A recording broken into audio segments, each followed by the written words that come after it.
Ladies and gentlemen, how are we doing today? This is day 13 of Live in Grace, Walk in Love by Bob Goff. Day 13 says, if you want to fly, you have to fail. Don't be too hard on yourself when you do. Proverbs chapter 24, verse 16 says, though the righteous fall 7 times, they rise again, but the wicked stumble when calamity strikes. I started an airline once. It sounds impressive, but it really isn't. Here was the idea. I live for part of each year far away from everyone in Canada. The nearest home is more than 10,000 square miles away. I thought it would be cool to have a fleet of amphibious planes that take off and land on the water to fly folks to mountain lakes and other inaccessible places like the place I live with my family. So I got a dock, hired some pilots, gave them fancy airline hats, and bought a bunch of official-looking pilot shirts with the gold stripes on the shoulders. I had everything in place except one minor detail. I didn't have an airplane.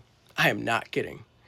I checked around, and buying an airplane that was already flying was too expensive, so we assembled our first one by picking over grounded planes. A couple of wings here, a fuselage there, a tire from that one, and oh, a propeller.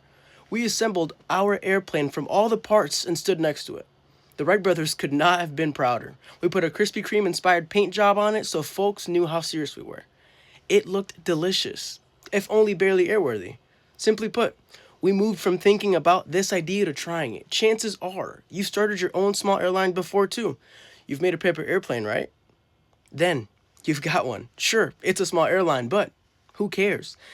The things that keep us from pursuing our dreams are often the failures and letdowns we've experienced in the past. Don't let who you were decide who you're becoming. The setbacks we all face can be big or small. We can all spend all sorts of time carefully folding paper, hoping for the coolest looking plane. Or we can throw it into the air and see if it flies. What if you decide in advance that failure isn't going to be a limiting factor in your life anymore? Strip from the past the power you've given it over your future.